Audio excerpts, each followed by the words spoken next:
Hello. How is everybody doing today? Hopefully you guys are all doing well. Let me adjust my headphones up. There we go. Cool. Well, I hope you guys had a good week since the last I spoke to you. I've got a couple topics that we want to cover this evening, and then I want to get to some of your guys' questions. I see that Superior, you posted in here that I should talk about stress.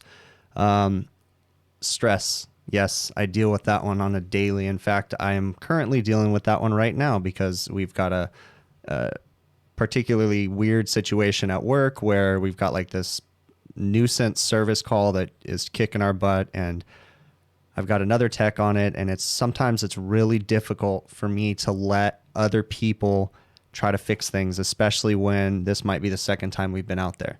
The stress level that builds up inside my chest is just killing me right now, and it's making me to the point that I'm almost sick, and I could feel, I'm sure my blood pressure is really high, and it's not good. Superior had posted something in here that he had a medical incident, which is not good. Sometimes I'm afraid that I'm going to run into that. I'm going to have, a heart attack or something like that. It's not good. Do I have great advice for that? No. Unfortunately, the type of person that I am is I wear everything on my chest, and I worry about my customers.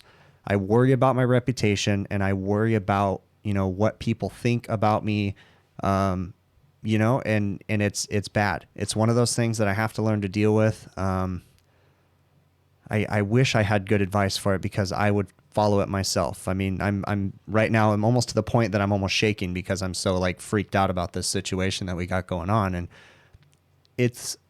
I have control issues when it comes to, letting other people take care of things, especially when we can't figure it out the first time. I'm not saying that I'm any better than anybody. I feel that when I'm, I'll give you an example. So say I'm working with an apprentice and we're doing an install. Okay. And, of course I want to be teaching him something. I want to be teaching him how to do a certain thing. Like let's braze the line set in or something like that. Okay.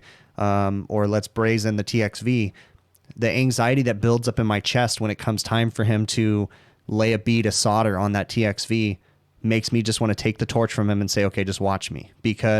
And I realize that I need to let people do things, but it's hard for me to let go of control when I'm so emotionally involved and care so much about the business. So it's stress is a great topic, and I really need to learn how to let things go, but it's one of those things that is really hard because I take so much pride in what I do in our business. When I'm doing an install, I'm thinking about the bottom line. I'm thinking about, we got to get this job done. The customer needs to be happy. We need to do it better than the last time, faster than the last time. And it frustrates me when I think about other techs, not necessarily there's anything wrong with them, but people don't think the same way that I do. When I approach an install job, like we do walk-in cooler installs all the time. And guys, I'm not even paying attention to the chat yet, but I will. Okay. So I'm just going to finish on my rant and then I'll go to the chat and address everything. So before I go any further, throw your questions in caps lock. Okay, guys. And I'll try to get to them, and Justin will try to help me figure it out too. So, when I'm doing the installs, we do kind of like cookie cutter installs. It's like the same every time. It's hard for me to understand why we can't do them better every time. Why do we tend to run into consistently the same problems each time? It's like, why haven't we learned from those problems? It's just something that I'm starting to get better at realizing that some people aren't going to change, or sometimes, nobody can be perfect. I get it. It's just hard for me to understand that because I will break my back to try to be perfect when it comes to doing something. I will bend over backwards to try to make sure, and it's, as a business owner, it's hard. And even though I understand laws and different things like that, when I'm doing an install, and I know this isn't healthy for me, but, oftentimes I don't take lunch breaks because I'm busy and I'm working. Right. And I realize that my guys have to take lunch breaks. That's totally the law. That's legit. That's what they got to do. But I still, every single time when it comes time for a lunch break, there's still a part of me that gets frustrated because it's like, man, but we're kicking butt. We're installing, but I have to step back and remember. So I know there's other business owners out there, and I know they have to deal with these same stresses. It's a difficult thing. I know we have to learn how to let go and let people figure things out on their own, but it's really difficult and it's a constant struggle. So if anybody out there feels the same or runs into the same problems as me, you're not alone. You know, it's just one of those things. I don't know the answer. You know, it is what it is, I guess. And it's just one of those things you got to learn how to deal with. I've definitely had to learn how to deal with things taking longer than I expect, you know, and that kind of stuff. And again, I'm not faulting anybody because everybody's different.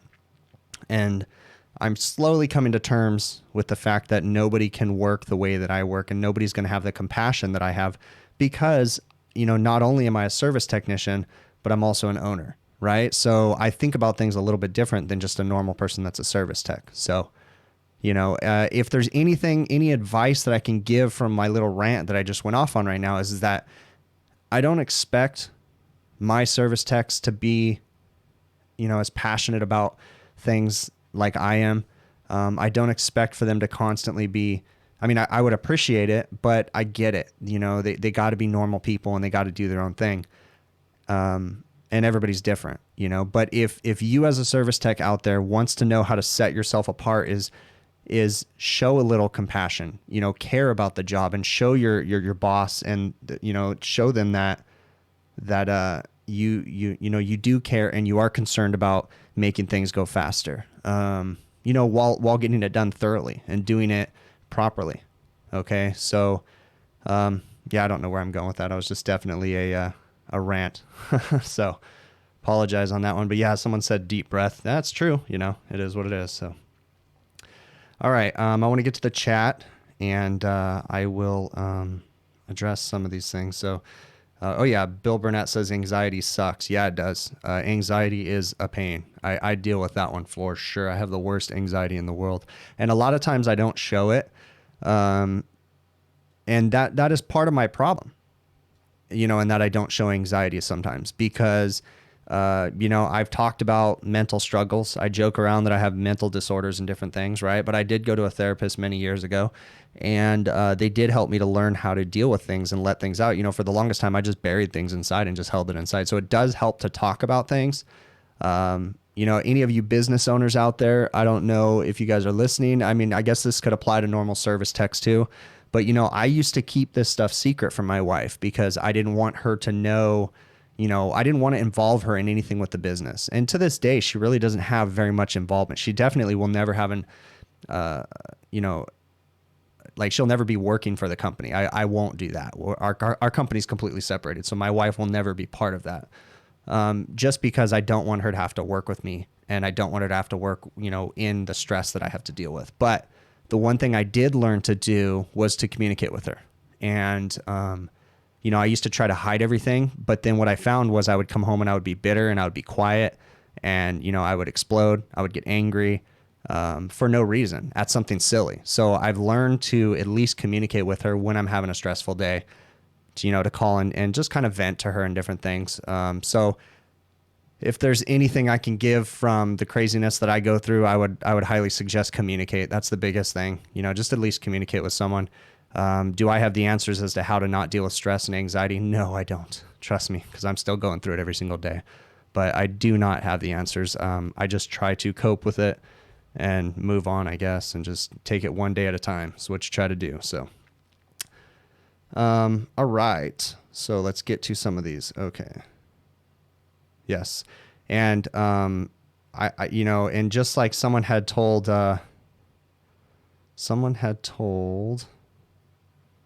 yeah, stress. Exactly. I see everybody. So I can see a lot of you guys relate, right? Whether it be business ownership, whether it be life, whether it be financial stuff, you know, anxiety and stress. It's, you know, I'd be really interested. I should have a blood pressure machine right here, right now, you know, checking my blood pressure. I'd be really interested to know what it is at the moment. I know that as a kid, I've always had higher blood pressure, but I'd be really interested to know. So really interesting, but sorry, I said interesting enough. Hey, on another note, I'm going to do a little video on it, but someone had posted on Instagram. I think her Instagram name is Chiller Chick, I think. Forgive me if I'm butchering that. Forgive me if I'm saying where you're from is wrong, but I believe she's from Canada. and I believe she works for an industrial company. I see Instagram posts every once in a while. Anyways, so she had posted about something that she was using for her lunches. And she was in a mechanical room, and she had like this little lunchbox thing, and it was called a Hot Logic Mini. I was very interested in it. So I went ahead and checked it out and did some research on it. And it's a really cool little device. It's basically a hot pad. Okay. It comes with a glass Pyrex dish with a lid on it. And I was doing some reading, and the reviews on it were really cool. And I thought it was really interesting because we're able to cook our lunches out in the field and actually have a hot lunch, right? And I know I'm telling you guys about it just so maybe you guys will go Google search it, but it's really, really worth it. Okay. It's basically a hot pad, and you can cook raw food in it. Okay. So I bought one because I wanted to try it out. I think it was $60. You know, it's just a 115 volt little hot pad, and it came with some recipes and stuff, but I tried something interesting today. I took a raw chicken breast, put it in there because I worked from the office today. So I did it on the countertop at the office just because I wanted to see how it worked before I took it out in the field. But I took a raw chicken breast, threw in some raw veggies, some raw spinach, some raw garlic, and cooked it for 2 hours. There's no settings or anything. It cooks it constantly at 165 degrees. So after 2 hours, the chicken was completely done. It was 165 degree temperature. I had a little, kitchen thermometer. I checked it, and it was bitchin'. It was a great lunch. So anybody that's wondering, like I do, how to deal with this whole conundrum of eating fast food all day long, check out, just look on Amazon or Google search the Hot Logic Mini. For the price, you couldn't beat it. Okay. And they also offer like a little power inverter if you don't already have one for your vehicle. I'm a little reluctant to leave this device plugged in my vehicle for 2 hours while I'm not in it, because I happen to have a large power inverter for charging batteries and different things. So I could plug it in. But as far as going on the roof and plugging in this device and cooking your food, just let it cook for 2 hours while you're working on the roof, and you can actually have a hot lunch. So I'm no way endorsed or anything by these people. I just thought it was a really cool product, and I was really blown away with how well it turned out today. So my thought is that I can, meal prep a lunch, have it packaged, and then throw it in my ice chest, and then, 2 hours before it's lunchtime, throw it on this little hot pad thing, and it's insulated, so it zips up like an insulated, ice chest or whatever, and it's super small. So just when you get an opportunity to look it up, Hot Logic Mini, totally worth it. So. All right. And I did make like a little video of it today. I need to edit it down. I won't release it as a normal video. I'll just release it as like a bonus video. So you guys can check it out maybe tomorrow or something like that. I don't know if I'll get the chance to do it, but it was just like super quick. I just showed myself throwing some veggies in it and literally just cooking it. And it was like bitching to have a hot lunch. The one thing I will say is again, I'm going to go off on a rant on this, but when I put the veggies in there, so I cooked broccoli and carrots. I just happen to have a veggie tray because I like to buy veggie trays to snack on them. And so it already has broccoli like cut up and little baby carrots. So I grabbed a handful of baby carrots, a handful of broccoli, maybe like 6 cloves of garlic because I really like garlic. I smashed them before I put them in there. The chicken breast, and then a handful of spinach, and just put it all in there. When I got all done, when the chicken was cooked, because the chicken was perfect, it was still moist, it wasn't dried out. The veggies were extremely hot all the way through, but they were so crunchy that you couldn't cut them with a fork, which is how I like my veggies. So they weren't mushy like you were cooking them in water. You don't add any water to the dish, or at least I didn't. So anyways, enough talking about food, but I was just super excited because it's like this, I don't have to eat a hamburger for lunch anymore. So that's awesome. Or some crappy ass $15 meal.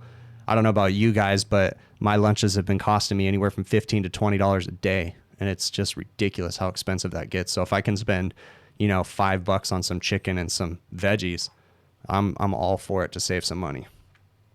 All right. Yes, exactly. Reefer Tech Mark. Better than the drive-through crap. Okay, guys. So let's try to get to some more of this. Let me know if I missed any of the questions, guys. Throw them in there again. I'm going to try to get to some of those. Yeah, exactly. A lot of HVAC guys have had problems. Okay, so Isaiah has a service call on a walk-in cooler where both condensers were running and both evaps would run for 5 seconds and pop the breaker. That sounds like a problem, Isaiah. So, Isaiah, what would pop the breaker? The evaporator or the condensing unit? Were they separated? Was it a 115 volt evaporator and then a 208 like 3-phase or single phase condensing unit, or was it the same power source? So what breaker was tripping, out of curiosity? Jordan Lee, you said, can I recommend a good small HVAC torch setup to weld in small areas? Well, Jordan, I have never used them, but like a B tank is very popular for tight spaces. So that's what it's going to use, basically an air acetylene tip. And all you have to do is drag the acetylene tank up onto the small little space. So I've never used one, but they do look like they'd fit in a tight space. They do make like micro tips for your torch sets too, but it just depends on what you're working on. I myself use an oxyacetylene rig, and I just managed to get it where I need to get it. So I've never used anything other, but I'm always looking for that better torch set, because I don't know about you, but I go through torch caddies like crazy, and I don't like the metal caddies, but I constantly wear out the plastic caddies. They get worn out so fast. The bottoms bust out and all kinds of things. So I'm always looking for something better, but I've yet to find it. And I don't mind spending a couple bucks for a torch, but I've just yet to find anything besides just your, thing that you buy from the supply house, just whatever, just the little generic torch caddies. Okay, the evap would pop the breaker. Well, Isaiah, you need to, obviously, more than likely, you're going to ignore the condensing unit, and your problem's going to be at the evaporator. Now, I will say on walk-in evaporators, one of the more common places to start is the wiring. As they run from one side of the coil to the other, they'll constantly rub out. What I would suggest you do is, after you've visually inspected for electrical shorts, then I would suggest that you disconnect each evaporator motor, then turn the breaker on and see. And before you do this, though, you want to test for anything to ground. But before, if you can't find anything that's shorted to ground and you can't find any broken wires, then disconnect both evaporator fan motors and turn the power on and see if you still trip the breaker. That eliminates the evaporator fan motors from the problem, potentially. Okay, then you can work your way from there and just systematically pay attention to the unit. But the first place that I would start is turn everything off and put your meter on tone and go from the end, the neutral, to ground, and then test each leg to ground to see where the short's at, if there is a direct short. Then work your way through the evaporator fan motors, then disconnect those, then work your way through everything else. And you will find the problem. Just be very careful. All right. Okay, so this question is: a fan cycle control needed for a walk-in freezer condenser? Meaning, is it okay to run without it? Julio Mendez. So it really depends on the ambient environment. Okay, in Southern California, a lot of times we can get away without any kind of head pressure control because our winters are about, on the low side, they're 55 degrees. Sometimes we have extreme lows, but for the most part, our winters are 55 degrees, and we can kind of get away. Should we have a fan cycle control or some kind of head pressure control? Yes, you should. Anything below 70 degrees, you really should have some kind of head pressure control. But can it operate without it? Yeah, I've seen them operate just fine without it. You have to understand that the fan cycle control or the head pressure control valve is there to create or help to maintain the pressure drop across the expansion valve. Okay, so as your liquid saturation temperature drops, okay, that's the temperature of the refrigerant inside the condenser. As the liquid saturation temperature drops, your head pressure drops, okay? And the way that, especially with the older expansion valves, but the newer ones, it still kind of affects it, okay? But we need a set pressure differential between the liquid side of the expansion valve and the suction side of the expansion valve. So the lower that differential, the more potential for the expansion valve to not act correctly.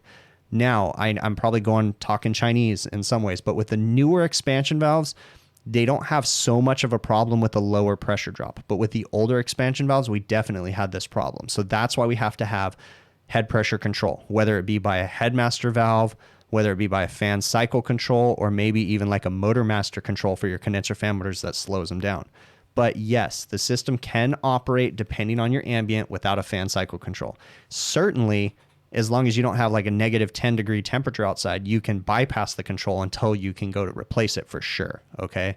Myself, I prefer a head pressure control valve versus a fan cycling control because I feel that fan cycling controls are very hard on the system. And if you ever work on one in like a mild temperature, so about 60 to 70 degrees. And if you see a fan cycle control turn on and off, you'll notice that they're very rough. Like the system will start flashing and it takes a minute to recoup before the sight glass clears up. It can just be very violent on the system. So I prefer a head pressure control valve. A lot of people don't like headmasters or head pressure control valves because, people have had problems with them failing. So, to each their own. All right. Hopefully I answered your question there. Let's go down here. Okay. So I'm going to answer some of my questions here. Okay. That I've gotten. So I had a few questions come in from the chat and from emails, and I'm going to talk a little bit here. Okay. So one of the ones that I missed at the last stream was asking about RSES, my Refrigeration Service Engineers Society, and it's a membership organization that I'm part of. They're a training resource for HVACR technicians. Okay. They were one of the first training resources ever besides the manufacturer. Okay. So someone had asked me if they have to be a member to go to meetings and or webinars and or seminars. Okay. So you want to consult your local RSES chapter. Now, my particular chapter, which is the Arrowhead chapter in San Bernardino, California, we do not require people to be members to come to our meetings, meaning that we have a meeting the second Tuesday of every month and anybody can come. You do not have to be a member. I don't care if you come to every meeting for the next year. I'm not going to require you to be a member. Okay. We are a free training resource. We are a nonprofit. We're there to help people. We're volunteers, so nobody's getting paid. We just happen, just like I do these live streams. There's a bunch of other guys like myself, much smarter than I, and we volunteer our time and we put on training classes. Sometimes we get manufacturers to come in, like, we've had gentlemen from Sporlan come out. We've had people from all over the place. Okay. We had someone from ESCO come out. We had, all kinds of people come out and do training classes for us. And a lot of times we give those for free. Now, the second Tuesday of every month, those are our educational meetings. Okay. Those are free. You do not have to be a member. We do have a website also, rses.org. And on that website, we do give webinars. At this time, the webinars are not free, and you do have to be a member to view the webinars on our website. That is one thing you have to be a member for. Okay. The second thing is that when we have seminars, about once or twice a year, we'll have a training seminar where we make a big deal out of it. We put lunch. We usually have 1 or 2 training sessions. We usually have a trade show and all kinds of stuff. Those things you do not have to be a member to come to, but usually if you're a member, we give a discount to members. Okay. And then the other thing that membership with RSES gets you is just access to our website. On our website, we have a lot of training resources that are available for free. And then we also have, even for members, we have some training resources that you do have to pay for, but they're at discounted rates. So to answer the question, you don't have to be a member to come to our educational sessions, but you do have to be a member to attend some of our, that's funny, an email just came across my phone. So for the RSCS meeting coming up next Tuesday. So anyways, so hopefully that answers the question. I'm going to look at the chat here real quick and see if I missed anything. Primetime likes headmasters a lot. I know that. Pipe sizes. You only have problems when liquid lines are bigger than they are needed to be. Primetime has always had problems with headmasters. And again, some people like them, some people don't. Okay. I will say, in all fairness, here in Southern California, we have an extremely mild climate. So the headmaster or head pressure control valve is not bypassing at all times. It's just going to modulate a little bit here and there. I could only imagine that in colder climates, where I know you're from, Primetime, and especially with poor installation practices that I'd say almost 90% of our industry have, I could imagine problems with head pressure control valves being through the roof. In my opinion, and this is just my opinion, most problems with the head pressure control valve are installer errors, okay? Or servicing errors, meaning that people aren't properly evacuating systems. There's contaminants in the system, different things like that. Valves are overheated when they're installed. And again, this is just my opinion, and I'm not judging anybody for having a different opinion. Okay.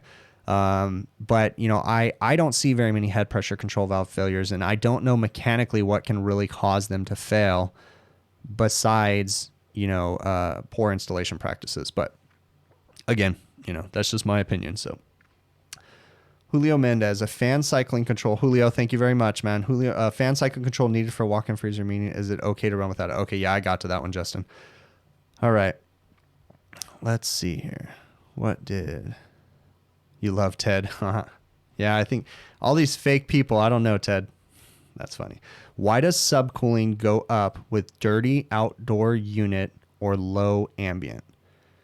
That is a good question, Matt. And I will address that one, but I would actually like you to, I want to make sure that I answer that correctly. So I'm not going to, I can't rattle that one off the top of my head. So I will get back to you on that one, Matt. And I would highly suggest that you send me an email. Okay.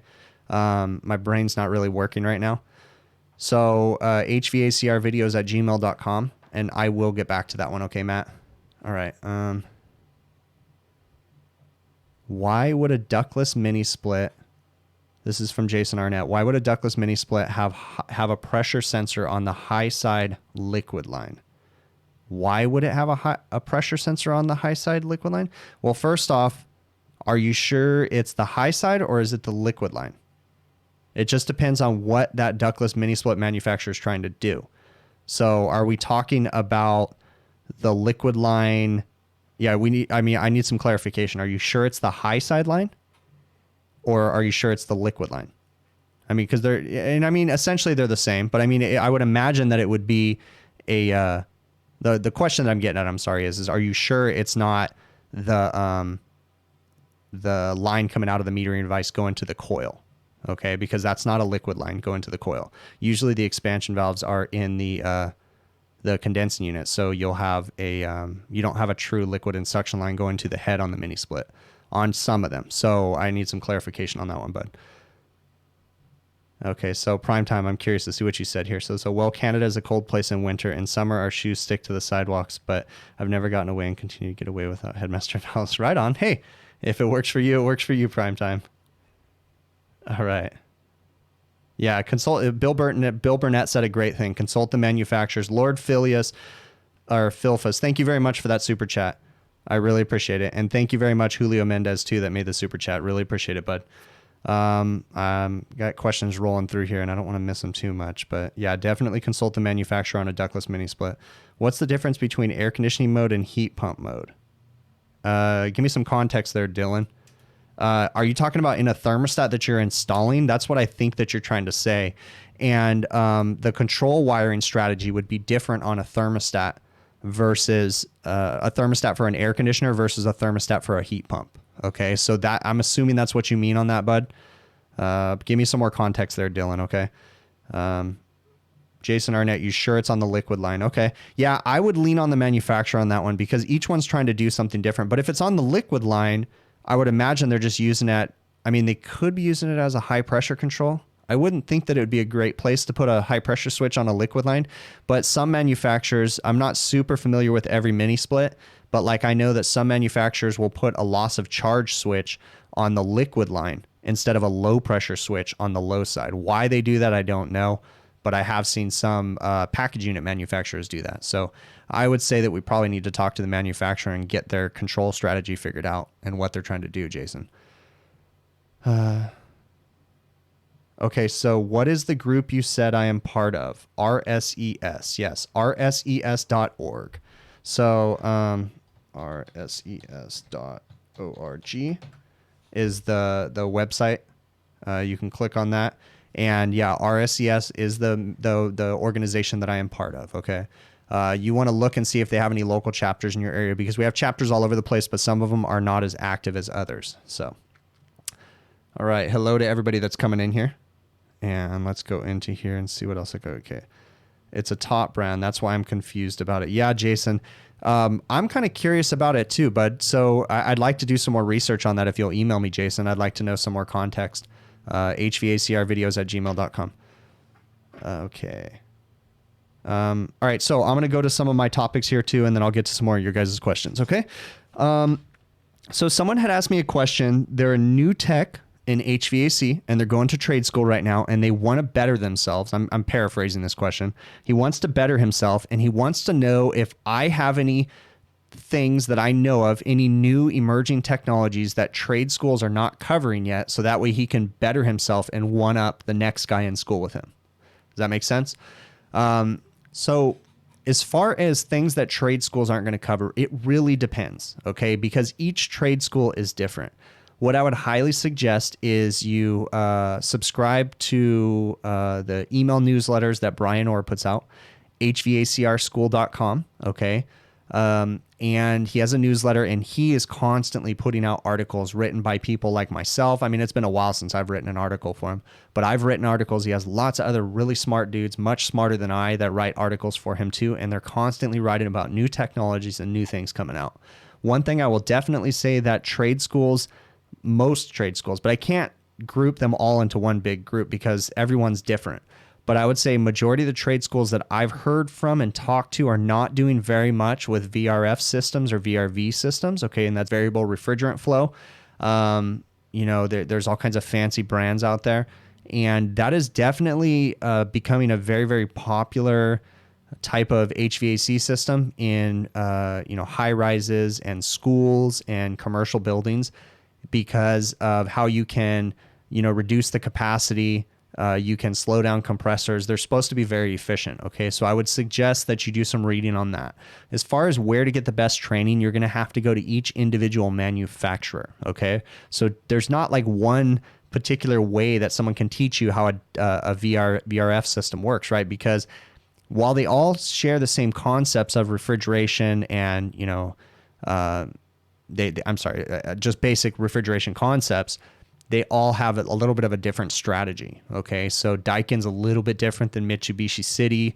So they all kind of have their own little niche and way that they work. So you want to lean on each manufacturer. So I'd highly suggest that you do some research on VRV and VRF systems. That would definitely be a way that you can better yourself. The next thing I would do is definitely research some of the new, apps and different things that are coming out for phones, some of the new control strategies that, I don't know where I went with control strategies. I didn't mean to say that, but like some of the new apps and different digital technologies that we have available at our fingertips, because they can also help you out too. Again, if you would email me, I can kind of give you a little more context and we can talk about what your particular trade school is covering. Dimitri, thank you very much, bud. I really appreciate it. What your particular trade school is covering, because that's kind of a vague question, so send me an email at hvacrvideos@gmail.com and give me some more context about your question. Let's go to, okay. This is another good one too. For the guys that are in commercial refrigeration, you probably already know this, but, Johnson Controls and or Penn makes a thermostat. It's just a universal thermostat. It's the A19 series thermostat. This is not the digital one. It's just a mechanical thermostat. And someone had asked me why they never read accurately. Okay. And what I mean is sometimes you have to set the thermostat at 30 degrees to maintain 38 degrees in the box. Okay. Number one, it's because it's a mechanical thermostat. Okay. Digital is going to be more accurate when the sensors are working properly. It is very common knowledge to know that if you're working with the Johnson Control stat, I say stat short for thermostat, that you understand that the numbers as far on the dial are more or less a reference point, and that you're gonna adjust it, and watch the box turn on and turn off. Okay. Another thing with the Johnson Controls mechanical stats is you have to absolutely 100% make sure that they're mounted on a level surface, meaning that if you're mounting it in a walk-in coil, right, and the walk-in coil has the seams where the walls meet, if one is sticking out, an eighth of an inch further than the other, and that's a very common thing in a walk-in, is the walls never meet up perfectly. And if you try to screw one side of that thermostat to one of those walls and the other side to the other wall, like right on the seam, it'll bow the inside of the thermostat and it won't work properly either. So that's a very, very important thing. What's funny is, again, knowing that my problem is still going on at work, as I'm talking to you guys, my stress level has dropped tremendously. So once I'm able to start talking, I'm able to kind of push that aside, and I'll have to deal with it when we get off the stream. But it does help me therapeutically to talk to you guys. So Cool. Thanks, guys, for listening. All right, let's go to some of these topics. Okay, let's see what's here. You know what? Superior, I don't know the context of that. You said, why don't you just be distributor-free country like Ted's state and buy a good brand direct? I don't know the context of that statement, but it's funny that you say that because I was just thinking today that I hate government regulation. I really do. And I think that we're over-regulated, but I don't want to get all political. But the one thing I do wish was that our government would get involved and let these manufacturers know that they can't be selling their products directly to customers, because that drives me freaking through the roof. I think that, and you're making me go off on a rant just because I saw one thing in your phrase, but I don't think that manufacturers should be able to sell direct to consumers. And I think that they should have to go through distributors and keep us people employed. Anyways, going off on a tangent there. So, all right. The Johnson Control Stats and dual pressure switches are PETA. Yeah, Refrigeration Mark. You know, I like their pressure controls. Johnson Control pressure controls are my favorite. But Mark, you work in transport refrigeration, so I could imagine that I was thinking about, after I saw your email, the transport refrigeration people, you guys must go through a lot of controls because of the vibration. And that must just drive you guys nuts. You must change pressure controls left and right and contactors and different things all the time. And I mean, yeah, I could just only imagine. Are they using scroll compressors in the transport units yet? Or are they still using semi-hermetics? Again, I could just imagine the vibration just wreaks havoc on everything. You must have so many refrigerant leaks. Okay. Okay. Jason Arnett, you're going to a mini split class at AC Pro in Anaheim on May 21st if anybody is interested. Oh, that's good to know, Jason. Yeah, we have, I don't use AC Pro very much, but I do a little bit of work with them, or I'll pick up some sheet metal and stuff from them every once in a blue moon. Okay, so what's my thoughts on some residential YouTube HVAC techs that show everything on their videos, like how to check parts and other stuff? Do you think that parts the issue resides techs make into? Yeah, the Tito 209. That is a good question. So I'm not going to judge anybody for the way that they make a YouTube video, but you bring up a really good topic that I wanted to cover too, and I'll get to that. But I'm going to talk about, in my opinion, we shouldn't be showing everything on a video. Okay. If you guys already see my videos are made for technicians. My videos are not made for business owners. They're made for people that understand what they're doing. I'm not going to show you how to set up your oxyacetylene torches, okay? Because that's not my business to teach you that. It's a huge liability on my part. I'm also not going to show you from start to finish on my jobs, okay? I'm going to show you the problem. I'm going to show you a few interesting things in the middle, and I'm going to show you the conclusion. That's just the way that I roll with my videos, okay? I don't want to judge anybody for what they do, but that's just not how I want to do it. I don't want to show people the entire job because I don't want to take the food out of anybody's mouth, right? Other service techs or anything like that. I want my videos to help service techs and business owners. And I think that it's good also if restaurant owners are watching my videos, because maybe they can see what their service techs have to go through. Like, I'm okay with that, but I just don't think that, I just know that I won't show from step 1 to step 10 through my videos. That's just not how I'm going to roll. On another note, I want to bring to your guys' attention that there has been, and again, I don't want to sound cocky and I don't want to sound rude. I am a humble person, meaning that I know that there's much better techs out there than I, okay? And there's a lot better, there's several techs that I wish would start making videos of their own. Lots of supermarket techs, that I would love to see some more videos from. But there's also an influx right now of people that think they can just make a video, and guys, they're showing really bad information. Again, I'm not perfect. I make mistakes, okay? And I will always own up to a mistake. If you guys see me do something wrong in my video, I would appreciate if you guys reach out to me. Someone caught a mistake that I made in one of my videos where I installed the wrong size nozzle on an expansion valve for an evaporator coil, okay? I watched the video myself. Holy, you know what? I made that mistake. That was my bad, and I owned up to it. But I don't like to show false information. And there's some new service techs right now coming out, and oh my gosh, the information that they're sharing on their videos is horrible. They're sharing it in groups. There was one guy on HVAC Hub, which is a Facebook group today, that shared an expansion valve video, how to adjust an expansion valve, and it was completely wrong. He was ignoring all kinds of problems. AVR 1961, thank you so very much, dude. There was, there's so many guys out there right now that are sharing wrong. I shouldn't say so many, but there's a lot of new techs that are starting to make videos. So if you are going to make videos, just do a little research to make sure that you're 100% correct. And again, you don't have to be flawless, because I make mistakes too, and so do other guys that are making videos. But I don't know. You guys just need to be careful when you're watching some of these YouTube channels, because there's some, man. Oh my gosh. I had this big old comment typed out on someone's video today, but then I decided to delete it because I just don't want to start drama, even though there was a bunch of other people already saying the same thing that I wanted to say. But I just don't like to get involved in drama. But just be careful. Be careful, you new guys that are listening to some of these people out there, because it's not necessarily correct, okay? The best way that you can, there's ways that you can watch a video and you can understand if someone kind of knows what they're talking about, but I would highly suggest that you look at the comments. Look at the comments over and over and over again on their videos. Most of the time people will start chiming in on the videos saying, this is absolutely wrong. And then that kind of gives you some context, okay? So just pay attention to the comments, because there can be some really bad information out there too. And I would hate for one of you guys to watch one of these videos and try to follow what this particular tech today was doing, because it was horrible. So, all right, try to get to some of these questions. And let's see. Okay.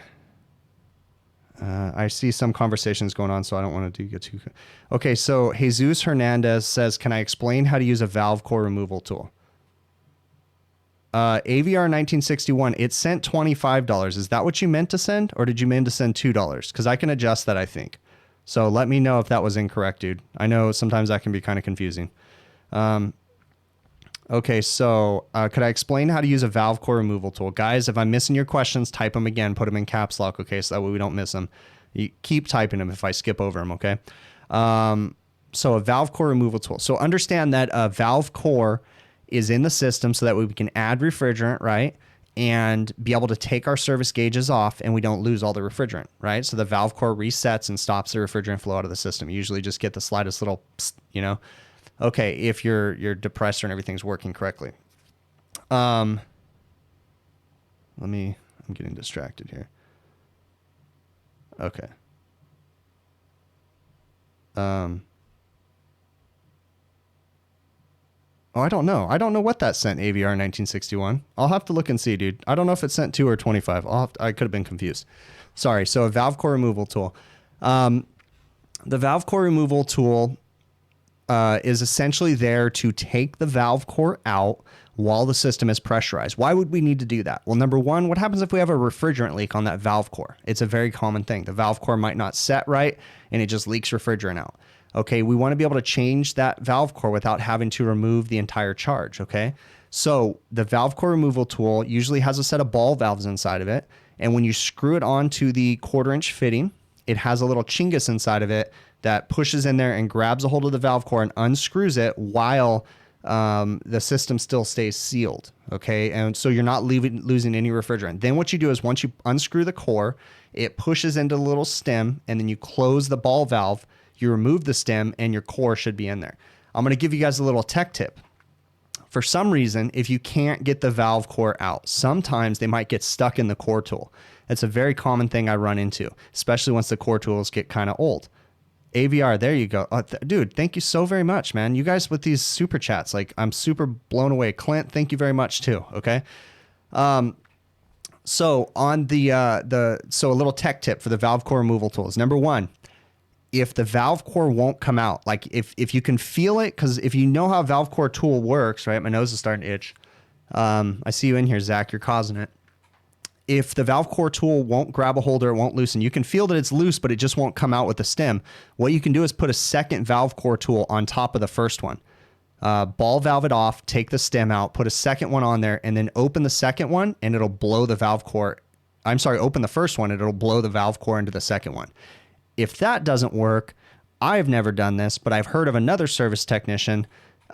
If you're 100% sure that the valve core is loose, but it just won't come out, I heard another guy telling me what he did one time was he just took the stem off and then opened the valve core ball valve and it blew the Schrader across the room. Again, I would never do that because that violates EPA protocol, and I don't know if that would be considered de minimis loss, but I have heard of someone doing that. So, interesting thought there. Guys, the super chats are amazing. Thank you so very much. Okay. I appreciate that, Superior. Hopefully you guys think my stuff is legitimate. I try to be. So, oh, good one. Good one. Delicious Sniper. I think that's how you say your name. It says, why does old equipment last so much longer than newer stuff? Okay, bud, because the new stuff, the profit margins, everybody needs to make more and more money, and the Amazon effect. Okay, right? Amazon came out and it drove everybody's prices so low that they couldn't make money anymore. So they started making cheaper and cheaper products. Okay. That's not just Amazon that did that. It's all the big box retailers. Everybody's always done that. But the Urban Dictionaries coined that phrase, the Amazon effect. We demand lower prices, therefore the manufacturers have to deliver, a product that still works at lower prices. And the only way they can do that, they can't take away from their profits. So they buy cheaper materials. All right. Thinner copper, different things like that. So it is 100% true that I can remove a unit from the 1980s right now that has lasted all the way to 2019. And the new unit, even if I bought the most expensive refrigeration condensing unit and put it and installed it, it's not going to last half as long. You can't buy the quality that you used to be able to buy. It just won't work. Okay. We drive our wages up. Did you know that in Southern California, we're on par to put minimum wage at $15 an hour? Minimum wage, $15 an hour. Don't get me wrong. I believe everybody should make the most money possible, right? But minimum wage at $15 an hour. What do you think is going to happen to all the restaurants? What do you think is going to happen at Walmart? That's what the managers were making at Walmart. Okay, I don't want to go all political, so I need to be careful about this, but we are doing this to ourselves. We are demanding crappier equipment because we want it for cheaper. So it's us that's doing it. Okay. Is it legal to buy parts from a warehouse without a contractor's license? Some refuse to sell to me. I have schooling, EPA cert, and work maintenance for over 5 years just for my unit. Just Russ, whether or not I agree on whether or not you should be able to buy parts, it is not illegal for a supply house to sell you a part. However, there's some things that can be problematic. If you have your EPA license, you're fine. But if you didn't have your EPA license, they couldn't sell you some refrigerants. But, are they a wholesale house? If they're a wholesale house, they would have to tax you on that, right? Because most of the wholesale houses that I go to, they're selling me the equipment at non-taxable rates, basically. Okay, so is it illegal? No, it's not illegal. But that's just the way that they say it to basically get away from being able to sell to you. There is some manufacturers out there, some supply houses that sell to the public. I'm not a fan of it. I'm not going to name them, but they are out there. So, you got to do what you got to do. But I would think that if you're in building maintenance, you should have a decent supply house that would sell to you. You should know someone. Talk to a manager and tell them it's for your mom or whatever, and they'll usually hook you up with something. Okay, and that's in the United States. I don't know about other countries, so be cautious about that. Okay. Dylan Mai, it says, question was, is there anything different in the compressor? Does it operate backwards? It confuses me because air conditioning and heat mode does basically the same thing. I'm not a HVAC tech. No, there is not a difference between a heat pump compressor and an air conditioning compressor. Okay. Let me make sure here. No, a compressor is a compressor. What changes the unit from a heat pump to an air conditioner is a reversing valve. So, but, depending on different models of units, yes, there could be different parts. Depending on different tonnages, yes, there could be different model number, different compressors. But in general, there's not really any difference between a heat pump compressor and an air conditioning compressor. Okay. Different models, can run, it's not going to run backwards, but like if you have a 3-phase compressor and you install it incorrectly, it can run backwards. But again, I need some more context to your question there, bud. Okay. So the Tito 209, what's your thoughts about on-call, like overworking a tech, for example? The most I worked was 26 hours straight. Yeah, Yeah, I've never worked 26 hours straight. I'm trying to think. I think, no. Wait. I've worked more than, oh, no, not 26. No, I've not worked 26 hours. I think I've worked like 22, 23 hours in a day. Hell yeah, it overworked me, but I'm the owner, so I can do that. You know, there's a point at which you have to draw the line. Okay. You know, that's where I can't expect my techs to work like that. When we have crazy, crazy busy heat waves and different things like that, and we're super busy, I'll bring it up to my techs, and I'm not going to be pissed off if they can't do another call. Okay. Yeah, I have more calls I need to get to, but once we get past a point, you know, once they get past like 10 hours overtime, you know, or something like that, or 8 hours overtime, you know, whatever. Then I start to say, hey, okay, are you okay? Can you still work? We do have a lot of calls. If you can do them, that's great. But if not, I get it. And we leave it up to the techs. Okay. I can't burn out my guys. So if people are burning you out, then you need to make some decisions there. At the same time, the question I have to ask is, because this is just what pops in my mind as a business owner, are those 20 something hours that you build out billable? Meaning that did the customer get billed for that time, and was it fair that the customer got billed for that time? And I'm not trying to say you're an inexperienced tech, okay? I'm just saying that I have had people in the past that have gotten crazy overtime hours, but most of those were callback hours, and it was kind of frustrating, or they took way too long to do normal processes. And that's when we had to evaluate things and potentially let go of techs because they're taking way too long to do a simple service call or to change a condenser fan motor or something like that, or they're dragging their feet. So, you know, just remember to evaluate yourself too at the same time. Okay. You know, are your coworkers getting 12 hours and you're getting 18 and they're getting more calls done than you? Now, I'm not judging you for not doing as many hours as your coworkers or whatever, or getting, you know, but I'm just saying, just always look at yourself too, to make sure you better yourself. That's how I always looked at myself as a tech. Was every time I finished a service job, I thought, how could I have done this faster? And then so the next time I had to do that, I would make sure I did it faster, but at the same time while getting it done properly. You guys see my videos. You see how thorough I am in my videos. That's exactly how thorough I am when the cameras are off, okay? I'm meticulous when I go through things, but at the same time, I'm fast. I'm moving. I'm thinking this has got to get done. I got to get it done faster. So I'm always trying to better myself. Okay. What else we got going on here? At what point do you feel the leak in a unit is substantial where you won't top off the charge to get it running? If you know a unit has a leak, it's not necessarily illegal to add refrigerant to a leak, but it depends on local. Now, some of the laws are changing where the leak rates are reducing, but it's not necessarily illegal to top off a charge. So, you know, you have to make a judgment call on that, but be cautious about opening your mouth and saying it's illegal, because there's a lot of gray area when it comes to, you know, that kind of stuff. Okay. I'd consult, you know, look up your local EPA rules, call your local, like California Air Resource Board here in Southern California has a tech number for refrigerant problems, and you can call them and they'll answer your questions. Thoughts on the new DEC blowers? Riley C. I don't know what the DEC blowers are, but are those the ones that are in like Carrier package units and Bryant package units that have the wheel included in the motor? Have you guys seen those? I've seen some advertisements of them, and it just looks like a big exhaust fan wheel, but the motor's like inside of it. It's a trip. I don't know if that's what you're talking about, but those are pretty cool looking. I haven't seen one out in the field yet. Okay. Are you guys slammed due to the R22 phase out coming up? Julio Mendez.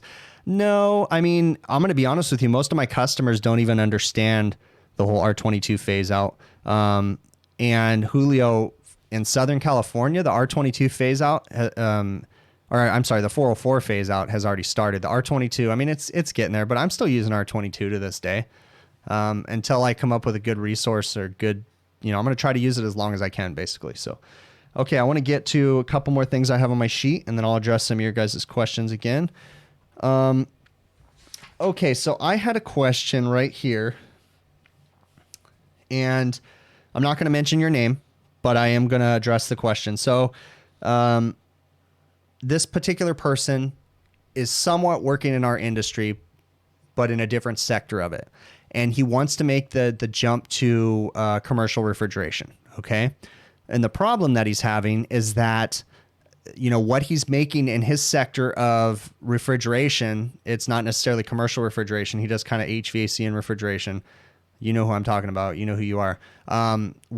You know, he wants to make the jump to commercial refrigeration, but he doesn't have the experience, right? So he's making a higher wage right now. And when he wants to make the jump to commercial refrigeration, the companies all want to pay him less than what he's making right now. And that is a problem. Okay. It's a difficult one because I understand your frustration. There's really not any good way about it. Okay. Because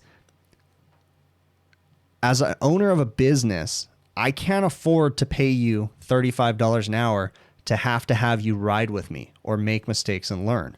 Again, I hope you don't take offense to this, but it's difficult for me as a business owner to bring you on at a journeyman wage, you know, or whatever it is, right?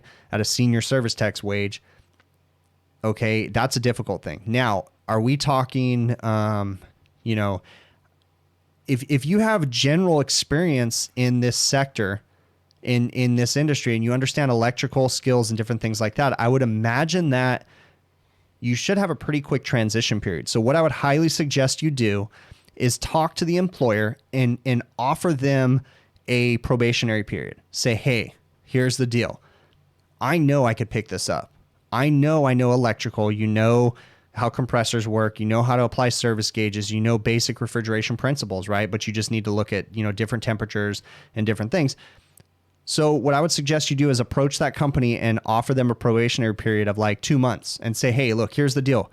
I'm willing to come on at a lower rate for 2 months, but after 2 months, I know that I'll be able to show you what I'm worth, and I want to be paid this much after 2 months, okay? And see what they say. You know, that's how I work things. If someone comes in and they want to make this much an hour, I say, okay, we're going to start you on a probationary period.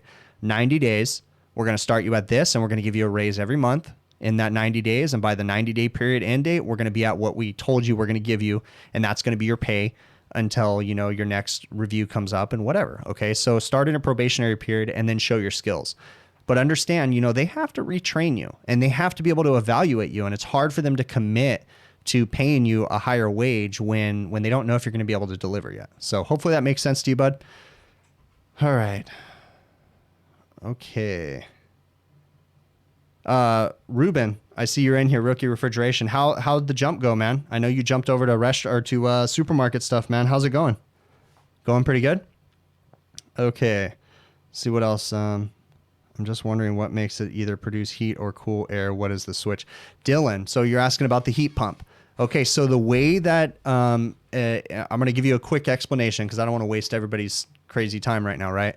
So a heat pump is an air conditioner, okay? But what it does is it reverses, all right? And what I mean by reverses is in a normal air conditioning system in the summertime, the outdoor unit is rejecting heat, okay? So it's taking the heat of compression from the compressor, it's running that heat through the condenser, it's rejecting the heat, changing the state of the refrigerant, okay? So you've got hot air blowing out the condenser, you've got cold air blowing out the evaporator, okay? On a heat pump in the wintertime, when you're in heating mode, the cycle is reversed, okay? So the indoor unit is blowing out the heat, and we do that by the unit can run in either heating or cooling, okay? And we have the ability to just basically energize a reversing valve that reverses, I guess it reverses the refrigerant flow is what happens, okay? But the compressor doesn't reverse, all right? If you send me an email, I can give you a little bit more of an explanation, but I don't want to talk too much about that right now because I don't want to confuse everybody, and I want to get to everybody else's questions too, okay? So feel free to send me an email and we can talk a little bit more about it. All right. Starting rate. Zach, I don't know what you're talking about, bud. All right, 18 to 20 an hour for a good rookie. What the fuck is going on in the chat? Are you guys smoking acid again? I don't know what's going on here. I don't know what the conversation is in the chat right now. I don't know why. Beers, Beats, Battlestar Galactica. I don't know what you guys are talking about. Okay. I gotcha. Yeah, I don't know. Okay. Let's go into here real quick. I've got another thing I want to cover. Let's see. How to break into commercial HVACR from residential. You're going to have to do a lot of reading. What I'd suggest is go apply to a service company that does commercial, and then just tell them you came from the residential side. You are, just like I told the previous person right now that wanted to change from one sector in the industry, there is going to be a little bit of a pay discrepancy there. Depending on how well you know your stuff, I'd suggest starting out on a probationary period. Understand that the only difference between residential and commercial is really the controls and the size of the equipment, okay, and the access to the equipment. You're no longer going to be dealing with residential customers. You're going to be climbing ladders. You're going to be roping equipment up. You're going to be working out in the sun a lot more. You're not going to be in a house. You're not going to have to worry about, for the most part, putting on shoe covers or anything like that. You're just going to be working on the roofs and, out in the sun most of the time. So but yeah, just apply to a service company and, just tell them you're willing to learn. Okay. Read lots of books. You're not going to get taught everything from them. You need to do a lot of reading when you get home. So that's how I would suggest you break in from resi to commercial, is just apply. Everybody needs people right now. So I have a question for the chat. Have any of you guys seen or heard of the Vulcan lock ring tool? Okay. It's a mechanical device similar to, I wouldn't say similar, but it's a mechanical device for coupling refrigeration lines, but it uses mechanical fittings. Okay. So unlike the Zoom lock uses a rubber O-ring and it crimps it, and it uses the O-ring to seal off the refrigerant leaks. Right. But a Vulcan lock ring tool uses, basically, it smashes the pipe in there and compresses it down so there's no leaks. It doesn't really look like PEX. Okay. Right on. Okay. So my problem with the Vulcan lock ring, a lot of people have said that it's the answer to working on R290 systems, because you don't have to braze on a copper line or anything like that. But it's a huge tool that you use to compress. It kind of looks like a giant tubing bender, and it compresses pipe. Here's my nose, man. It compresses the pipe down, and you have to use special fittings. But the thing I don't like about the Vulcan lock ring, and I'm curious to know if anybody in here's used one, is that you have to put this sealant fluid, it's like a lubrication fluid, on the pipe, and you put it right on the end. And my concern, and this fluid's like blue, and my concern is that it's going to get in the refrigeration lines. The way that you put it on there so liberally, and then you push the fitting on. And so I'm just curious if anybody has used one, and if they know what I'm talking about the sealant fluid that you have to put on there. Let's see here. No, doesn't. Yeah, see, I don't know if I trust the Vulcan. See, HVACR North kind of knows what I'm talking about. I don't trust it either. So I'm a little worried about it. Okay. 716 appliance guy. So you used it in residential and was hard to use on that side, but in commercial it would probably work properly. But what about the fluid you have to put on the end to lubricate it? That's what I'm worried about. I'm worried about that getting in the pipe. Plus those Vulcan lock ring tools, I was looking them up. They're like $800 or $700 for just the tool, not alone the fittings. It's very similar to like the Zoom lock. Yeah. Okay. But I mean, does it get in the line when you use it? See, I'm worried about it getting in the line, is what I was afraid of. So, okay. Let's see what else I got in here. I got to that. Okay. I'm going to go off on another rant right now, too. Let's see if I'm missing anything. Superior, he's short, closer distance. Oh, yeah, okay. Pay for performance versus hourly wage. What is my take on these? Jacob Montez. I have never done anything but hourly pay. So I know the residential sector does performance pay and different things like that. I really don't have an opinion on it. Coming from an hourly company, it's hard for me to understand how performance pay works. But if you're a really, really good service tech, I would imagine performance pay could benefit you really, really well, because you can get jobs done a lot faster and get paid for that, right? Because I believe you get, I don't know if I quite understand performance pay, but don't you get paid like piecework? So essentially a job is allocated so many hours, and if you get it done faster, you still get paid. Is that how it works? That's my understanding of how performance pays work, because that's kind of how flat rate works too, right? You quote a certain amount, and if you get it done faster, you get paid that much. And then also performance pay, you get paid like bonuses and different things too, right? Because you get jobs done faster. None of that really applies to the commercial sector. I know there's some companies that do commercial weird stuff like that, but for the most part, my customers just want time and materials. They want to know how much it's going to cost, how many hours it's going to take, and that's just what we bill them. Okay. So another thing that I get is, guys, I can't tell you how many questions, I can't tell you how many questions I get from service company or from service techs. And my concern is that techs are being, number one, thrown out to the wolves way too fast. There's one particular person that contacts me all the time asking me questions, and they're so rudimentary. They're so simple. And it's like, why are you asking this? And it's gotten to the point that I've asked him many times, where's your service manager at? Where's the owner of your company? Because he needs to know that you don't understand this stuff. YouTube is great. My email address is out there. You guys can email me anytime. But at the same time, you need to be communicating with your management and with your office. They need to understand your weaknesses. Okay. You cannot rely on YouTube or some dude through an email to answer your questions for you all day long. Okay. You need to open up a book. You need to read, and you need to do work for yourself. Okay.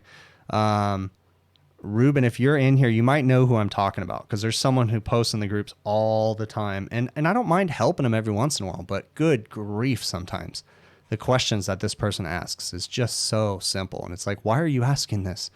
But on the same topic, people that start their own business too soon. That is ridiculous. There's too many people out there that start their business and don't understand how business works. Don't understand how refrigeration and air conditioning works. Just because you went to trade school does not mean that you can start a business. You're only hurting me, and you're only hurting yourself. I'm okay with competition. Competition is healthy. But what I'm not okay with is someone who doesn't understand how business works, who undercuts everybody out there to make himself go bankrupt, to make all of us look bad because we're more expensive than him. See, the customer that he did a job for yesterday doesn't understand and doesn't know that he's going out of business tomorrow because he finished their job potentially, right? And he undercut everybody else out in the industry. And, you know, but then a couple years from now, he's going to run out of money and he's going to go out of business. So I think that, you know, I don't know if it's the trade schools that are doing this. I don't know if people just don't understand the concept, but just because you went to trade school does not mean you're ready to start an HVAC. Okay. You need to put your hours in. You need to work out in the service field. You need to understand the business side, and you also need to understand the service side. Okay. So many people do I know that have started service, you know, are great service techs, but they're horrible business people. And then they wonder why they can't pay their techs or different things. Okay. So it's not just you know, so easy to go into business for yourself. It doesn't work that way. Okay. You got to understand everything. All right. Let's get to some of these. Let's get to some of these questions. Okay, so the update on your question about working 26 hours straight, it was all billable time. It was just so many emergency calls on a Saturday. The Tito 209, I get it, dude. Yeah, that's a hard one, man. If your company expects you to work that much time, that's a little unreasonable. Just because the service calls are coming in, they do need to understand that you know, you're a person and you do have to have normal time at home. So you need to know when to draw the line, and your company they can't be mad at you because, you know, at your 12-hour mark or 13-hour mark, you decided to call it. You know, you do have to go back to work the next day. And if you work 26 hours straight, I guarantee you didn't feel good the next day. You probably didn't recoup from that for a couple weeks. Okay. It's not good for you and it's not healthy. Red Bulls can only get you so far. Okay. Those sugar drinks and stuff, they're not good for you. So you can only get so far on an energy drink. And I hope you didn't take offense to what I was saying. I was just making sure that you reflected on yourself to make sure, but I understand your question now. So, okay. Let me get to some of these real quick. I get calls from the carrier dealer you used to work at from texts you don't know. The service manager gives them your number. It's annoying as hell. Yeah, that's frustrating if someone gives someone your number. Heck yeah. Yeah, definitely. Dimitri says service field is the best school ever. Start from an installer, understanding how HVAC works, and move up. That's the right way to do it. Move your way up the ranks. Okay. You know, you can't always do that, but it's definitely. All right. Red Bulls are bad. Yeah, they are, dude. How long should you work to get enough experience before you open your own company? That's a hard one. I would say minimum 10 years. I mean, right off the top of my head, not trying to sound rude, but minimum 10 years, because you need to understand the trade, and you're not going to understand the trade in 2 years. So the trade has all kinds of aspects to it. So you need to understand service, and then you're going to have to go to school for business too. I don't think that someone should open their business without going to school for business. They need to understand how money works, you know, as best as possible, how to operate a business without applying for, yeah, I don't want to judge and stuff, so I'm not going to go down that path right now. Definitely not willing to help. Thanks for all you do. No problem, Ruben, dude. And I don't know everything, guys. I really don't. So, and the reefer and HVAC too, no one could come off the street and take your job. Solid. Yeah. All right. Stealing customers from your ex-employer is not good for business. It's slimy and a goofy move. Okay. So HVACR North, I had that same thing happen. I had an employee leave and took one of my best customers with him. And then I found out that that particular employee was poaching my customers, my other customers, by calling them and talking to them. I find that to be slimy. Is it business? Yeah, it's business. It happens. Okay. If one particular employee works with this particular customer for a very long time and he's built a relationship, sure. Who am I to say he's wrong when he goes to another company and that customer follows him? It is what it is. He's been the person that groomed that customer. So yeah, it definitely is what it is. And I can't hate him for that. Okay. Is it kind of shady? Yeah, it was kind of frustrating, right? But when I found out that he was cold calling other customers and approaching other customers that he wasn't, you know, he didn't have those relationships with, and, you know, that frustrated me, you know, and I thought that person to be a friend and thought him to be a better person than to do that. Like that was definitely getting kind of shady. So I have heard people say though, that that's how business works and all that. Yeah, I get that, but it still seems kind of sketch, right? I mean, just a little weird. All right.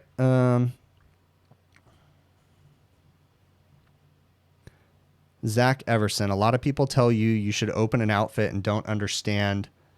Oh, so you're saying that you think if you don't feel comfortable with the business yet, it's not time for you to start it. You need to feel comfortable with everything. Definitely. In my opinion. Okay. Favorite piece of refrigeration equipment. I know I like the old Lennox AC equipment. What's your favorite refrigeration equipment? I really like Hvacr prep tables, Trolson freezers, especially the older ones, the G series units before they started making them cheaper. And as far as walk-in equipment, I really like Tecumseh condensing units, the pre-built units, and I like Heatcraft evaporators, I guess, is the best. I mean, there's not a great evaporator out there right now. Everybody's kind of making them kind of cheap. But as far as refrigeration equipment, I really like the Hvacr stuff. It's a little difficult to work on in some situations, but it's really, really great equipment. And, you know, I just like working on it. I also, well, it's been a long time, but I've done many times where I have a local stainless steel shop that fabricates everything out of stainless, and they make reach-ins and everything. And there's been many times where I've had them make custom boxes for me, custom drawer units, and then I hung my own coils in them and set them up exactly how I wanted them. So they were totally serviceable. Those things were awesome. When you could do your own custom stuff, it's definitely worth it. So, okay. No, you're not wasting my time, Dylan. What do you think is the best RTU unit, reliability, quality, etc.? Lennox package units, in my opinion. But, you know, again, I've said this before about other manufacturers. It's all about what you're comfortable with, right? Because someone else in the chat might be a lot more comfortable with Trane. I'm comfortable with Lennox. I'm asking you guys in the chat, what is your favorite package unit? I'm curious how many different responses we're going to get. I like a Lennox because I'm super comfortable with them and they're predictable and I know what the problems will be. They're going to be a leak at the TXV. They're going to be an expansion valve, or they're going to be a bad compressor. Okay. Occasionally a bad blower motor. You know, the units that I'm not so familiar with is the control system on a Trane. I'm not going to say that I don't like them. It's just that they're a little confusing to me. York units, they're kind of put together a little weird, so they're confusing to me, but some people may like them more. So, okay. Craven Dickhurts, are you trolling or are you serious that Aeon is your favorite? I've only worked on the smaller Aeon package units, so under 10 tons, and they were fairly decent, but I've heard a lot of people that hate on Aeon. A lot of people hate on it. So, interesting, HVACR North. See, I can't say that I hate on Aeon. I've just heard a lot of people talking crap about them, but I honestly think it's because maybe people don't understand them, right? They're not as comfortable with them, so they just tend to say they don't like them. Yeah, temp dude, Linux board. Once you got a big short, it's hard to find. Yeah, it can be a little difficult to find a short. That is true. Yeah, they give you lots of business. Yeah, there you go. That makes sense. York is number one. See, everybody's got a different opinion, and I bet you, the units that they work on the most are the units they're more comfortable with. Same thing with ice machines. I'm super comfortable with Manitowoc and Hoshizaki. Hoshizaki is my number one. Manitowoc's my number two. I'm not as comfortable with Isomatic. I know how to work on them. I'm kind of comfortable with Fullet. They're pretty simple, but I mean, my favorite is Hoshi and Manitowoc. It's just because I work on them all the time. So, all right. Has thrown you to the wolves or they've out. Okay, so Kyle Carmen, I think some of it says you threw you to the wolves or they've out too much confidence in me. I need some more context to your thing. I don't know what you're trying to say there, Kyle. Clamp Linux is 1.5. Right on. All right. So, okay. So I had another question. How do you, after a large refrigerant leak where you've lost a lot of oil, how do you add refrigerant to a scroll compressor? That was another question I had in the chat. Okay. So, or in the emails. Number one, some scroll compressors have an oil port on them. If they have an oil port and a sight glass, you're in heaven because you can simply hook up your oil pump to the oil port, even with the system running, and you can pump in the oil as long as your crankcase pressure is not too high. You can also pull a system into a vacuum and pull in the oil. There's all kinds of different ways you can do it. Okay. Now, as far as a scroll compressor that doesn't have an oil port and doesn't have a sight glass, that is a tricky one. Unfortunately, in that situation, if you had a massive amount of oil loss, the only way that I know of doing it is to unbraze that compressor and pour the oil out and weigh in the correct charge back into the unit, or pour the oil back in. It's not good to be tipping those compressors over sideways though. Okay. They're not meant to be hung upside down. So it's not something you want to do on a regular, but sometimes you got to do what you got to do. So, you basically are going to put the oil in through the suction or into the crankcase, and you're going to pour in the correct oil charge. But understand, you're probably going to want to go a little shy of the correct oil charge because there's always going to be a little oil left in the system and left in the compressor. So I'd go a couple ounces shy of the oil charge just to be safe, so that way you don't have the system overcharged. Okay. But also you need to evaluate if a system had a refrigerant leak and it ran for a very long time with that leak and it slowly leaked it out, more than likely there's going to be damage to your compressor. So you may want to bring that to the customer's attention, and they may even consider replacing the compressor versus just adding oil, because they could run into a burnout situation later. If the compressor and internals are already damaged. And unfortunately, it's a difficult thing to tell whether the compressor is already damaged. So that's kind of like a judgment call you need to make. All right. Yeah, bad karma. Yeah. Good question, better answer.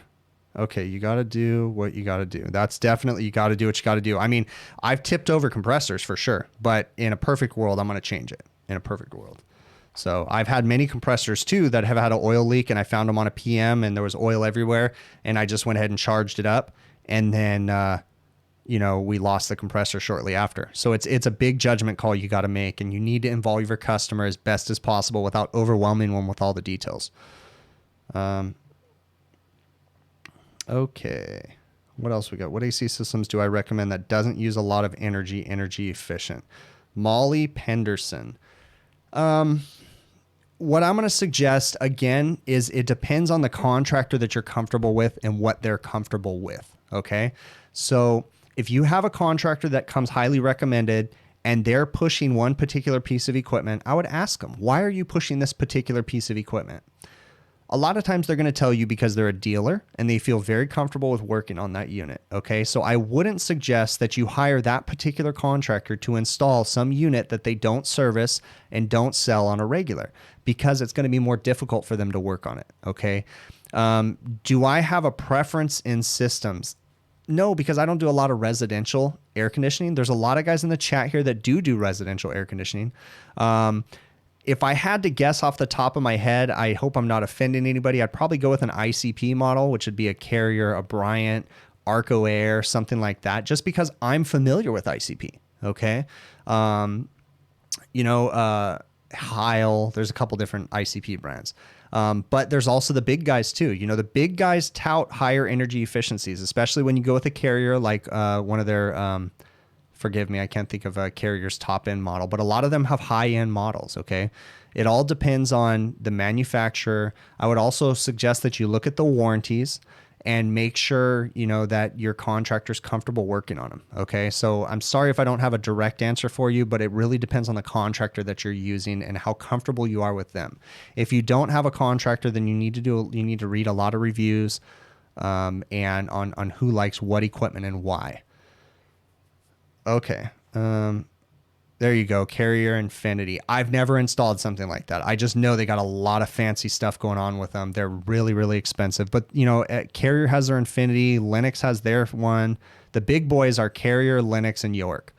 Those are the big boys. And then there's a lot of offshoots from those. So, oh, and Trane. Sorry, Ted. Carrier, Lennox, York, and Trane. So it all depends on it. You know, I wouldn't go ask Ted to go install a Carrier Greenspeed or something, right? Because he's more comfortable with Trane equipment because he's a dealer, you know? And so it just depends on your contractor and how comfortable you are with them, and then ask them their opinion. Okay, so main causes for T1 through T4 faults on Manitowoc ice machines. Had one the other day where the T4 thermistor was reading 475, but it's a new system. Kyle Carmen, Manitowoc has a massive problem with their thermistors. They suck, okay? They go bad all the time. I will tell you that on a T1 through T4 fault, if the board has the new update on it, the T1 through T4 fault will not shut down the machine. Okay, the thermistors are there for us as service technicians only. They're there for the board to give us a general idea as to what's wrong. So there's a thermistor on the evaporator, there's a thermistor on the liquid line. You know, they're basically there to help to diagnose the system. But on the newer, as long as your board has a new update, the bad T1 through T4 thermistor will not shut down the machine. Okay. Now, what causes them to go bad is the sensors suck and water gets inside of them and shorts the sensor out. So therefore, it reads 475 degrees when it's not. You just need to buy the thermistor kit.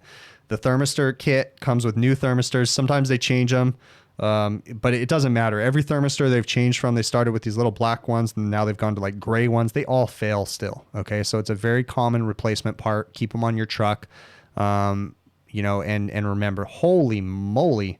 Thank you very much, Julio. I really appreciate it, bud. Thank you so very much, dude. Yeah, so, I mean, it all depends. There you go. HVAC North says Daikin. Okay, so it all depends on what brand you want. Okay, so let's see what else I'm missing in here. Ryan, now it's all about EER training. Okay, so let's see what else I'm missing in here. Nothing wrong with Goodman except the ones homeowners install themselves. That's true. You know, and it all depends on, you know, if people aren't installing their units. Definitely going to be, if they're doing, you know, poor installations, you know, that's a big problem with a lot of units. There is some units that are quieter than others, you know. I'm not going to dog on a Goodman, but I mean, I don't do a lot of residential, but I know they're noisy units. Okay. Just like some of the other, non-fancy models, but there's things you can do to units too to quiet them down.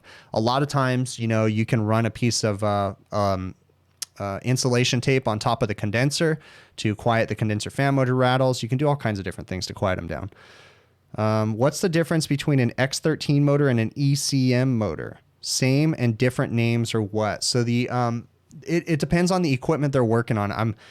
I'm going to kind of answer this as best as possible because I don't do a lot of residential, but from my understanding, the X13 motor is a variable speed motor, meaning that, and some of the variable, the ECM motors might slow down and speed up, but the X13 is just a different brand and they do have to be programmed out in the field. Maybe someone else in the chat can answer that a little bit better because I don't know that one completely off the top of my head, but I know the X13 is the cheaper motor, right? And the, you know, other ECM motors are more, or fully communicating, I should say, is what it is, right? Isn't that what it is? The X13 is non-communicating, I think, and then the other ones are fully communicating. I think that's what it is.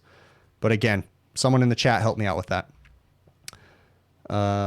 What do I think about the brand Trane? Molly Penderson. Molly, Trane is a, they've been known to be a high quality brand. They've been known to be a little bit expensive on their parts, but their equipment has been known to last for a very long time. Again, it all depends. There's a person in here right now that depending on your area, you just want to reach out to your local train dealer and talk to them. Okay. There's people in this chat that happen to be train dealers. Maybe they can chime in if they want to. If not, I don't have much bad to say about train. It's just, I'm not comfortable, but I do more commercial, package units and big stuff for industrial and restaurants and things. So as far as residential goes, I'm not super familiar with Train's line of equipment other than seeing it and know that it does last. It's just a little bit, you just have to be comfortable with it. Okay. There you go. So someone in here right now just says Train is the best money can buy, period. There you go. You got someone in the chat saying that it's the best. Okay. And then you got someone in the chat saying it's not the best. I know that's confusing, but, all right. Okay. Temp dude, I am going to address that question. So you said a Train CFM is $600. Local supply house is $98. There is a difference between OEM and supply house motors. I will say that much. Okay. Yes. Some of Train's OEM parts can be a little bit pricey, but, they're built better. Okay, so yes, you can go get a supply house motor for a heck of a lot cheaper. But even on my motors, I don't use the cheapest supply house motor out there. Okay, I'm very particular on my motors. I'm typically using, I'll think of it, the Mojave motors. I believe they're made by, they're an aftermarket motor, but they're more expensive aftermarket motor. I can't think of who makes them right now. Is it Emerson? Gosh darn it, I'll think of it in a minute. But, so there is a difference in motors though. Okay. So you want to be cautious about buying them. And yes, even if you buy an OEM Carrier condenser fan motor, it's expensive. Okay. But there is a difference. So you want to make sure. And if you are going to convert them to an off brand, you need to know that things are different. So for instance, on a Carrier package unit that has a 1/4 horsepower condenser fan motor, if you go buy off the shelf generic 1/4 horsepower motor, it's probably going to burn up because it's not set up correctly. And a lot of times you have to go up in amperage if you're going to use an aftermarket motor. You have to understand the amperages and how they work. So you're not necessarily going to size just off the horsepower if you're going to an aftermarket motor. You need to pay attention to what the amp draw or the run load amps of the bad motor was. And you definitely, the new motor, you don't want to go anything under the original amperage of the bad motor, okay? If that makes sense. So you don't necessarily just look at horsepower. You also need to look at speed. You need to look at the sizes. Is the shaft going to be too long? All kinds of different things and factors go into that. I like the Mojave motors if I'm going to go with an aftermarket, but I typically like to go with OEM replacement motors if I'm going to use one. There is some instances where an aftermarket motor is going to work for me, and that's when I'll use a Mojave motor. Okay. Yeah, see, Bill Burnett, I'm not a fan of Mars motors, but that's just me. I just never been a fan of Mars anything. I mean, obviously I buy their capacitors, but yeah, just not a fan of them. Can a shaft be... Oh, Zach. Wrong. We need to do this on your podcast. Yeah, Zach, I guess a shaft can't be too long. Coming from Zach Ciota, I guess. You tell me, Zach, can a shaft be too long? What's your preference on a long shaft or a short shaft, Zach? Let me know how that works out for you, bud. Okay. That's funny. I don't mind. It's super funny, dude. I was joking saying it belongs in your chat. I really don't mind. Yeah. Oh man, I'm not even gonna go there. All right. Okay, X13 has speed taps that need to be changed manually in the field. ECMs have dip switches that still need to be changed manually in the field, and then there are true variable speed motors that do it automatically. Okay, there you go, Ryan. Thank you very much for answering that, bud. I appreciate it. All right. Hey, Adam, we have a really good... Okay. Okay, let me see if there's any more questions in here real quick. Let me see what I got. Guys, throw in any more questions into the chat. We're going to wrap this up because we've been going for an hour and a half. People starting business too soon. Yeah, guys, I covered everything that I have in here. Hoshizaki sequence. Yeah. Pay attention. I'll release that bonus video of the Hot Logic Mini so that way you guys can see it. Again, I got no affiliation. I might throw like an Amazon link or something in there, but that's it. How do I feel about the York reheat RTU units? Any added benefit for the reheat coils. Kyle, it depends on your market. We have no use for reheat out here in Southern California, but if you have a high humidity market, like in Florida or Texas in the summer in some parts near the coast, reheat might be a great thing for you, right? Because reheat is essentially going to help to remove humidity from the unit. Your units have to be sized accordingly, but reheat can definitely be a benefit. Again, it all depends on the techs that are working on it. So do I see added benefit from reheat? Yes. Do I see it in Southern California? No, because we don't have humidity down here. I mean, on a regular, our humidity is 10 to 15%. At the highest our humidity ever gets in Southern California is in our monsoonal season, where we get some monsoonal moisture coming through, and we might hit 50% relative humidity. Other than when it's raining, it's obviously 100%, but we don't get high humidity here. So, okay. Let's see. Am I missing something here? Chris is the man. Buy him a beer. Thank you very much, dude. All right, Molly, what state are you in? Might be able to help out with a local company. Yeah, definitely, Molly. If you reach out and okay, also, they don't use Freon anymore, right? Yeah, Freon is a brand name, Molly. Molly, I would be happy to answer some of your questions. If nobody else in the chat has answered them, you are more than welcome to send me an email to HVACR. I'm going to type it in the chat right now, videos@gmail.com. And I will be happy to help you out a little bit more and give you some more context. I know that it can be confusing, especially coming and not understanding anything. So feel free to send me an email and I can try to help you out a little bit more. And there's definitely some guys in this chat. We joke around, but there's some serious guys in here too, okay? And we have fun, but, you know, send me an email and I'll try to get you some more answers and help you to understand a little bit more. Okay. All right. Okay. What else we got? We all answered them. Yeah, exactly. Must have been one of those long shots. All right. All right, gentlemen. How do I feel about long process? Oh my gosh. Temp dude, you want to get me involved on, you want to send my stress level through the roof? Let's talk about warranty processing. I got a new customer that just decided to go all digital on their warranty, right? So now I got to answer all these stupid questions, upload all this different stuff, and they're not paying me any different. So I have a 45 minutes of warranty paperwork to fill out for this particular customer, and I'm not getting paid anything extra for it. It's driving me nuts. Warranty paperwork sucks, and these manufacturers, the only thing I can say is this particular manufacturer pays better than anybody else as far as the hours. They still don't pay my service rate. My normal, oh my goodness, Kyle Carmen, thank you very much, man. They still don't pay me my normal hourly rate. They're way under. I'm like in the hundreds. I'm just under $100 an hour, and they might pay me $80 an hour for the warranty rates, right? But they at least pay me the hours, so they give me like 4 hours to change a temperature controller, so we can kind of make it up a little bit there. But warranty sucks. You have to know how to play the game. You have to know, you know, just how to process the claims right and stuff. It's a nightmare dealing with warranty stuff. You know, this is going to be some topics that we're working on, and we'll talk some more about the stresses that come into dealing with business and having to deal with warranties and all that junk. It drives me nuts. So, Kyle, thank you so very much, man. I really appreciate it. Canadian beer. Bill Burnett, I'm a darker beer kind of person. Like, I'm not a Guinness person, but I don't like piss beer. I don't like Coors Light. Sorry guys if I'm offending you. I don't like Bud Light. I don't like Miller Lite. I like a Newcastle. I like, we have a local brewery here called Hangar 24, and they make an orange wheat. It's like a hef kind of, or a wheat beer. I like a wheat beer, but I like a wheat beer or a dark beer. That's what I like. But I don't like hoppy beers. I'm not like the trendy hoppy crap. I can't deal with hops. Hops drive me nuts. So yeah, I do like some beers. Bill, send me an email. Can we ship alcohol over state lines? Is that like, are we going to get like arrested for that? I don't know how that works. I'm interested in that. Can you ship alcohol over state lines? Huh. Yeah.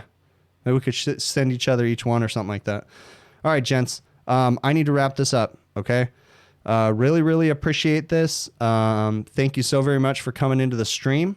Any questions I didn't get to, guys, send me an email, just like I keep bringing it up. Okay.